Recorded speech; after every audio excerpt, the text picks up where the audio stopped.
Prepare-se para uma jornada fascinante através do tempo.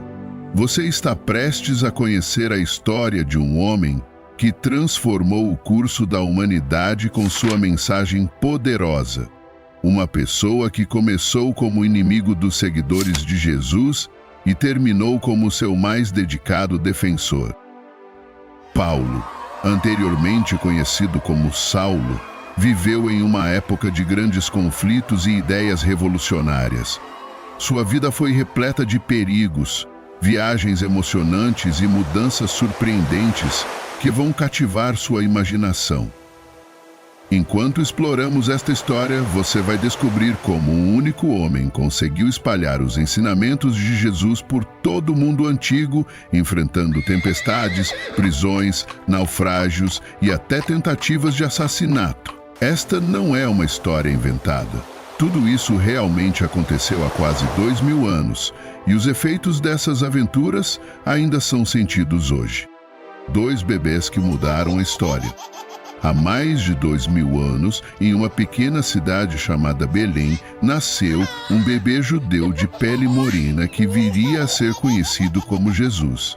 Este menino, através de seus ensinamentos e ações, alteraria o curso da história humana para sempre, unindo passado, presente e futuro em uma história eterna de salvação. Porém, cerca de 10.000 quilômetros ao norte, nasceu outro menino.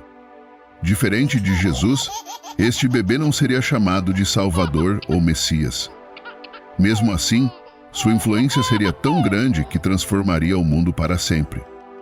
Este menino não mudaria a história por ser o Salvador, mas por contar a história do Salvador para todas as pessoas. Seu nome era Saulo, Saulo de Tarso, o início de uma jornada. Saulo nasceu em Tarso, uma cidade localizada no que hoje é a Turquia. Na época, Tarso havia sido conquistada pelos romanos cerca de 70 anos antes do nascimento de Saulo. Por isso, ele era cidadão romano, um privilégio muito importante naqueles tempos. Antes de continuar o vídeo, pense se essa história está te ensinando algo valioso e fortalecendo sua fé. Imagine quantas vidas podem ser tocadas. Deixe seu like, comente amém e compartilhe essa mensagem após terminar de assistir. Não sabemos exatamente como a família de Saulo obteve a cidadania romana, mas provavelmente seus avós possuíam terras antes da colonização romana de Tarso. Era costume da época que proprietários de terras dentro do território romano recebessem a cidadania, o que lhes dava direitos especiais, incluindo a liberdade de manter suas tradições culturais. Tarso era uma cidade próspera, cheia de comércio, riqueza e conhecimento. A cidade tinha uma das maiores universidades do mundo antigo, rivalizando até mesmo com Atenas. Foi neste ambiente vibrante que Saulo passou seus primeiros anos, aproveitando todos os benefícios que sua cidadania romana lhe proporcionava. Como muitos habitantes da cidade, Saulo nasceu em uma família judia. Seu pai era um fabricante de tendas e seguia a tradição dos fariseus, um grupo religioso importante no judaísmo. Ele ensinou seu ofício e suas crenças ao filho desde cedo. A educação de um futuro líder. Quando Saulo tinha aproximadamente 14 anos, por volta do ano 20 depois de Cristo, seu pai o levou para estudar com um respeitado mestre chamado Gamaliel. Este não era um professor qualquer. Gamaliel era um fariseu de alto nível e um velho amigo da família de Saulo. É importante entender que nem qualquer pessoa podia estudar com o estimado Gamaliel. Ele era uma das mentes jurídicas mais brilhantes daquela época, e ser aceito como seu aluno era uma grande honra. Durante 8 anos, Saulo foi treinado para se tornar um fariseu. Os fariseus eram um grupo religioso do judaísmo do primeiro século, formado principalmente pela classe média. Eles tinham a importante responsabilidade de interpretar a lei religiosa para todos os judeus. Dentro deste grupo, aproximadamente 10 fariseus eram escolhidos para formar o Sinédrio, o Conselho Supremo da Lei em Jerusalém.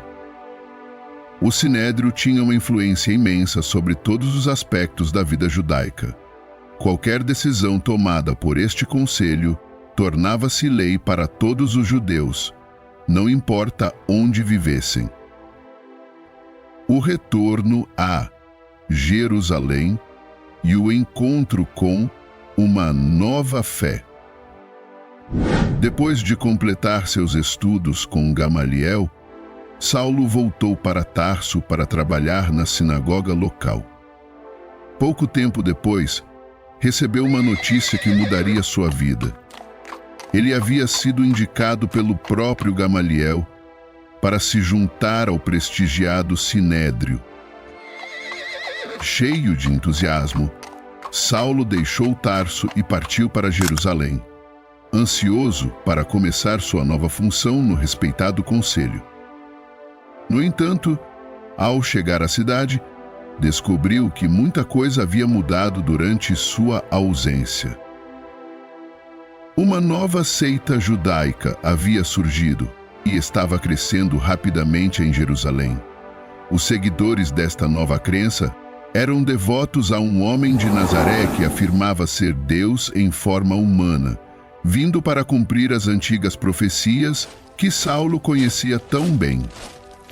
Estes seguidores chamavam a si mesmos de O Caminho, como se o Sinédrio já não pudesse mais mostrar o caminho correto para o povo judeu.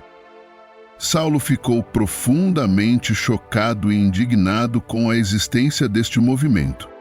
Ele imediatamente rotulou estes seguidores como blasfemadores e iniciou uma campanha feroz dentro do Sinédrio para combater o que considerava uma ideologia perigosa: a perseguição aos primeiros cristãos. Saulo não se contentou apenas em falar contra os seguidores de Jesus. Ele procurou e interrogou pessoalmente os primeiros seguidores, muitos dos quais eram pessoas simples como pescadores sem educação formal. Questionou a fonte de sua autoridade e desafiou as bases de suas crenças, esperando fazê-los mudar de ideia e comportamento. Mas nada do que fez funcionou.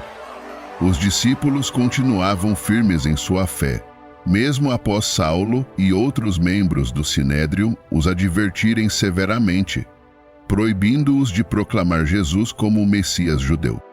A situação chegou a um ponto crítico quando um dos seguidores de Jesus, um homem chamado Estevão, foi detido. Saulo convocou uma reunião de emergência do Sinédrio. Eles exigiram que Estevão retirasse sua declaração de fé em Jesus, mas o jovem se recusou.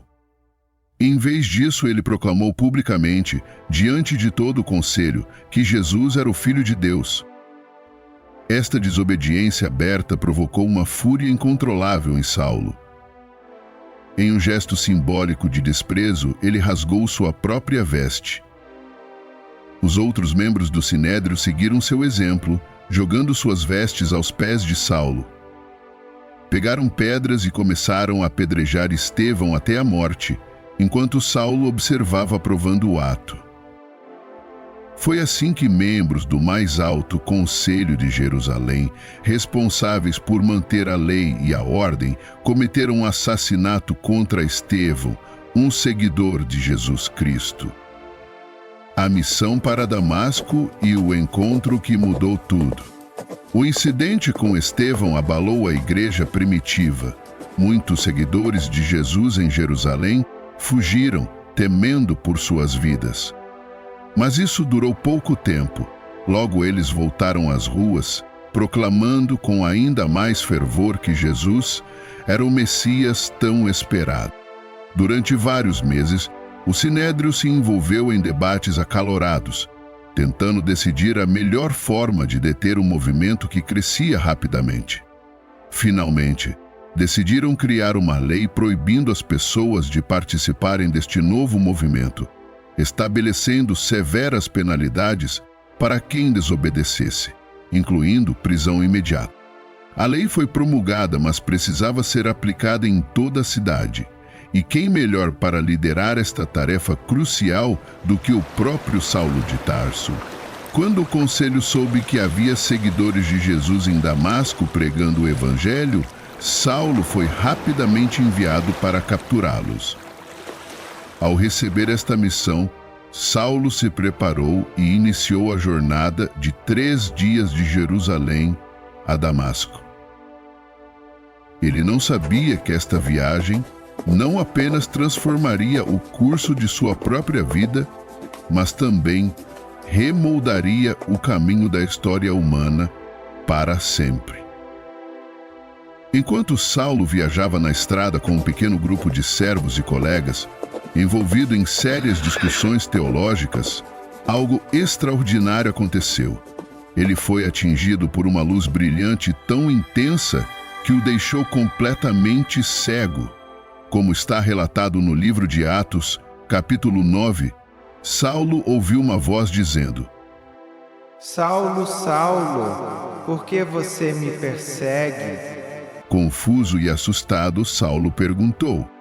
Quem és tu, Senhor? A resposta veio clara e ressoante.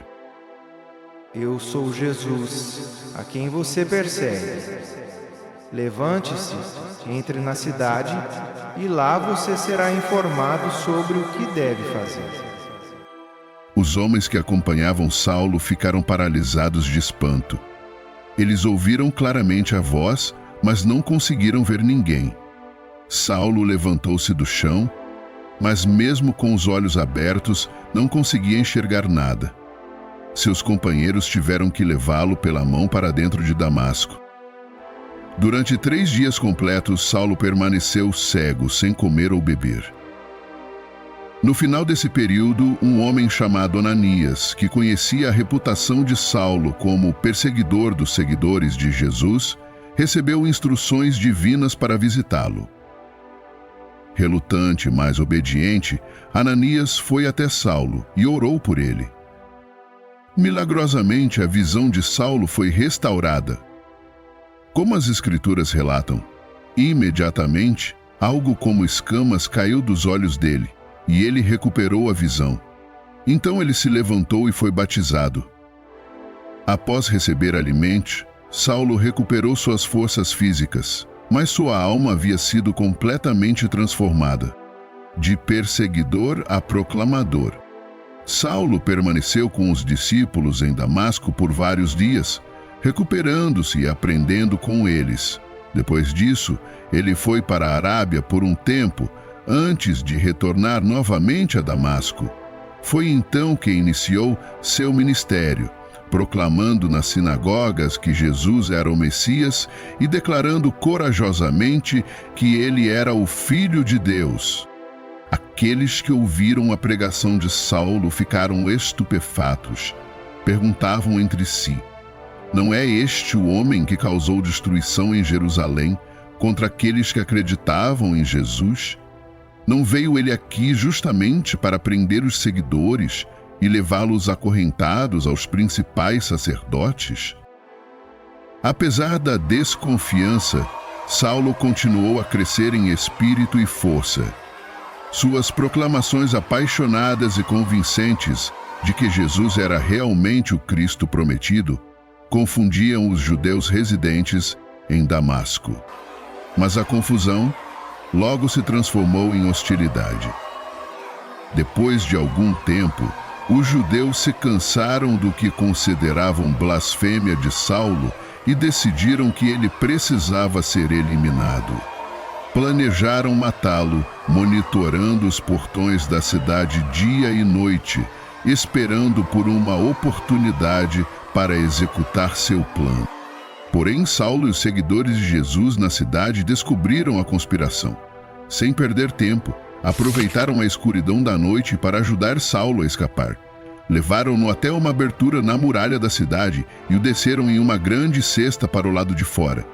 Foi assim que Saulo escapou da primeira tentativa contra sua vida como discípulo de Jesus, mas muitas outras viriam pela frente. Conhecendo os apóstolos e mudando de nome. 3 anos após sua conversão, Saulo finalmente retornou a Jerusalém. na Cidade Santa, ele procurou a orientação de Pedro e Tiago, envolvendo-se em intensas discussões por 15 dias sobre a ressurreição, a vida e a identidade de Jesus Cristo. Saulo estava empolgado por estar entre os líderes da igreja e aprendeu muito com suas experiências. Juntos, eles compartilhavam a visão de estabelecer comunidades de fé nas cidades espalhadas por todo o mundo conhecido. Acreditavam que, ao fundar igrejas locais, o reino global de Deus floresceria. A visão deles era ambiciosa, estendendo-se até para o oeste, chegando à Espanha. Para ajudar nesta missão, recrutaram João Marcos. Embora a primeira jornada missionária parecesse modesta, a experiência ajudou a formar tanto a identidade de Saulo quanto a identidade coletiva da igreja cristã primitiva. O grupo partiu de Antioquia, uma movimentada cidade portuária, e navegou até Chipre. Lá, um importante oficial romano, chamado Sérgio Paulo, abraçou o cristianismo, um grande avanço para a igreja primitiva. Percebendo que um nome mais grego ou romano poderia ajudá-lo a se conectar melhor com os não-judeus, Saulo oficialmente mudou seu nome para Paulo de Tarso, possivelmente inspirado pelo nome de seu importante convertido. As primeiras viagens missionárias. Após deixar Chipre, Paulo e seus companheiros seguiram para a Panfilha, na região da Ásia Menor, atual Turquia. No entanto, encontraram forte oposição pelo caminho. A situação ficou tão difícil que João Marcos, temendo por sua vida, abandonou a missão e retornou a Jerusalém. Indiferentes a este revés, Paulo e Barnabé continuaram sua jornada, aventurando-se mais ao norte até outra cidade chamada Antioquia da Pisídia. Foi lá que Paulo fez um poderoso sermão em uma sinagoga judaica. No entanto, enfrentando forte resistência, ele tomou a decisão de direcionar sua pregação principalmente aos gentios, não-judeus, deixando temporariamente a audiência judaica. A jornada continuou de Antioquia da Pisídia para o leste, até Icônio, onde enfrentaram mais oposição. Ameaçados de serem apedrejados até a morte, fugiram para Listra. Foi nesta cidade que um ponto de virada aconteceu em sua missão.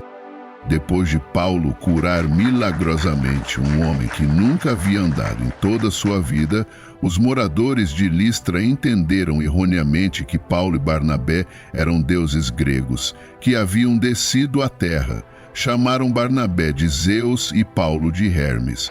Mas os líderes judeus locais ficaram furiosos, achando que Paulo e Barnabé estavam incentivando a idolatria. Eles incitaram a multidão contra os missionários e tentaram apedrejar Paulo, quase conseguindo matá-lo. Milagrosamente, Paulo sobreviveu.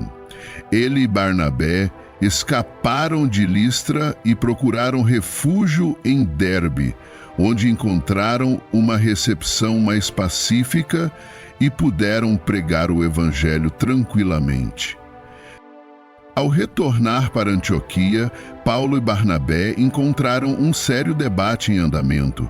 Alguns discípulos vindos da Judéia estavam insistindo que os convertidos gentios não-judeus precisavam seguir a lei de Moisés e passar pela circuncisão para serem considerados verdadeiros cristãos. Esta questão gerou um debate acalorado. Paulo e Barnabé decidiram levar o assunto aos apóstolos em Jerusalém, uma jornada que empreenderam entre os anos 48 e 50 depois de Cristo.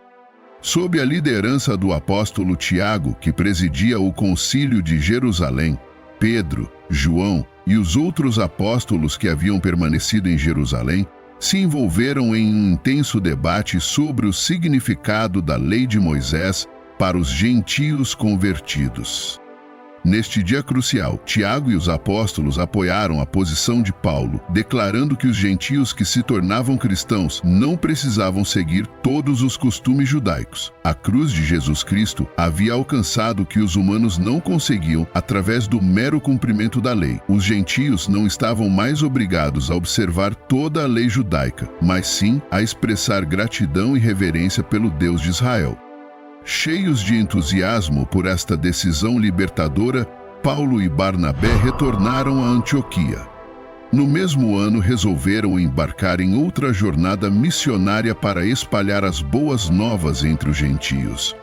No entanto, surgiu um desentendimento inesperado entre os dois. João Marcos, que havia abandonado a primeira missão por medo, queria participar desta nova jornada.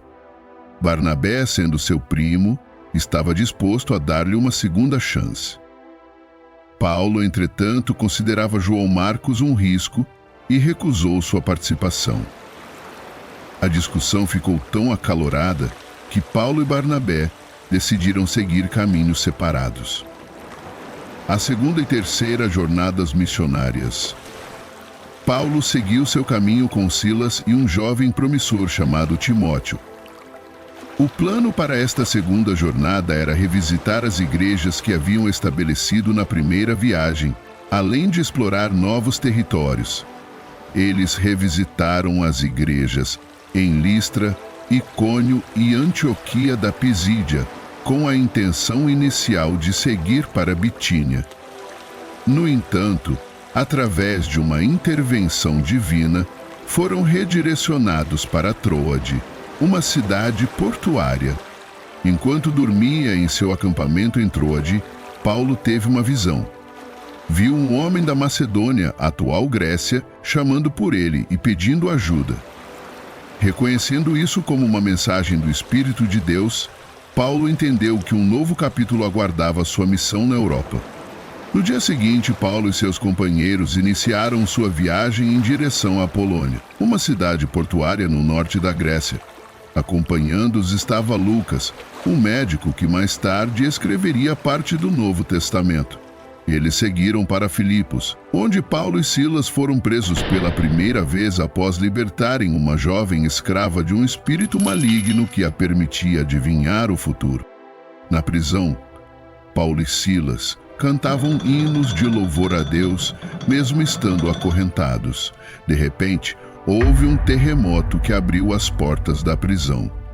O carcereiro, temendo que todos os prisioneiros tivessem fugido ou que resultaria em sua execução, estava prestes a se matar quando Paulo o impediu, assegurando-lhe que ninguém havia escapado. Impressionado por este ato de bondade, o carcereiro e toda sua família se converteram ao cristianismo naquela mesma noite. Por volta do ano 53 d.C., Paulo partiu de Antioquia para sua terceira jornada missionária. Agora com quase 47 anos, ele já havia ultrapassado a expectativa média de vida de muitos de seus contemporâneos em quase uma década. Paulo não sabia, mas nunca mais retornaria a Antioquia. Durante esta terceira jornada, Paulo enfrentou desafios e perigos ainda maiores.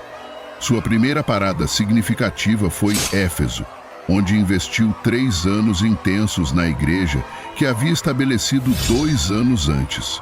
Muitos eventos notáveis ocorreram nesta cidade.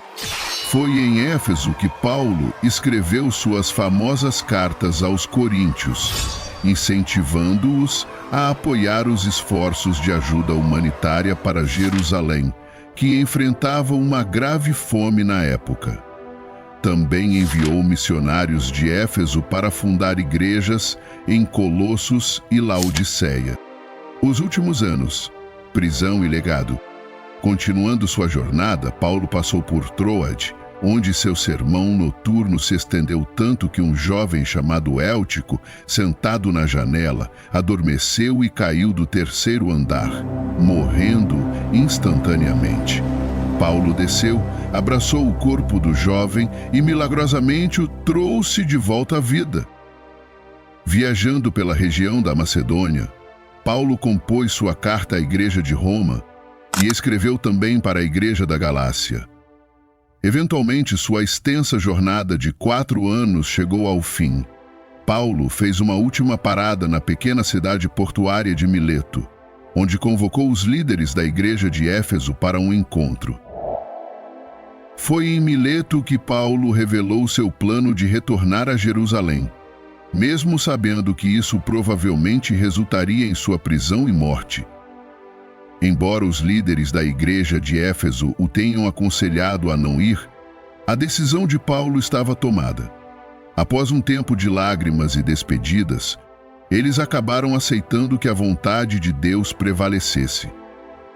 Paulo chegou a Jerusalém por volta do ano 57 d.C., onde a atmosfera estava tão tensa quanto ele havia previsto. O Sinédrio estava furioso com seu afastamento do judaísmo tradicional e sua pregação aos gentios. Acusaram-no de incentivar o abandono da lei de Moisés. Paulo negou estas alegações, mas isso não fez diferença. Ele foi preso. De Jerusalém, Paulo foi transferido para a cidade costeira de Cesareia, onde permaneceu preso por 2 anos. Como cidadão romano, ele tinha o direito de apelar diretamente ao imperador, e foi o que fez. Por volta do ano 60 d.C., o novo procurador Festo aceitou seu apelo, abrindo caminho para sua viagem a Roma. Esta jornada foi marcada por dificuldades extremas. Paulo enfrentou tempestades violentas no mar, culminando em um naufrágio na ilha de Malta, onde foi mordido por uma serpente venenosa, mas sobreviveu milagrosamente. Finalmente, em 61 d.C., Paulo chegou a Roma, onde passou 2 anos em prisão domiciliar. Durante este período, ele escreveu várias cartas importantes, como Colossenses, Efésios, Filipenses e Filemão. Mesmo confinado, Paulo atuou como pastor, respondendo a perguntas, abordando questões teológicas e orientando as igrejas que havia fundado. Após 1 ano em prisão domiciliar, Paulo foi libertado e viajou novamente pela Macedônia e Ásia Menor, visitando e encorajando as igrejas que havia estabelecido anos antes. Durante este tempo, ele escreveu sua primeira carta a Timóteo e suas cartas a Tito. No entanto, em 64 d.C., Nero assumiu o trono romano e tudo mudou drasticamente. O impacto de Nero na igreja do primeiro século foi devastador. Seus atos cruéis, como queimar cristãos vivos para seu próprio entretenimento, desencadearam uma perseguição terrível. Quando um grande incêndio destruiu parte de Roma em 64 d.C., Nero aproveitou a oportunidade para culpar os cristãos. Paulo, como líder proeminente dos cristãos gentios, foi acusado de iniciar o incêndio. Consequentemente, foi preso pela última vez. Durante esta prisão final, Paulo escreveu sua poderosa carta conhecida como Segunda Epístola a Timóteo. Pouco depois, ele foi levado ao local de execução e decapitado sob as ordens de Nero. Em algum momento entre 64 e 68, conclusão, o impacto duradouro de Paulo. Paulo foi, sem dúvida, um dos homens mais extraordinários que o mundo já conheceu. Seu cabelo, embranquecido pelos anos de trabalho árduo em prol da humanidade e da glória de Deus, simbolizava a sabedoria e a dedicação de uma vida inteira. De perseguidor feroz a defensor apaixonado, a jornada de Paulo demonstra como uma única pessoa pode mudar completamente e, no processo, mudar o mundo.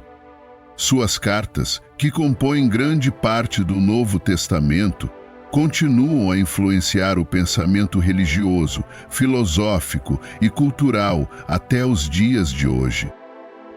O legado de Paulo e sua mensagem de fé, esperança e amor ecoam pelo mundo há quase 2 milênios. Sua coragem em enfrentar perseguições, seu compromisso inabalável com a verdade como ele a entendia e sua disposição para sacrificar tudo por suas convicções servem como inspiração para milhões de pessoas em todo o mundo.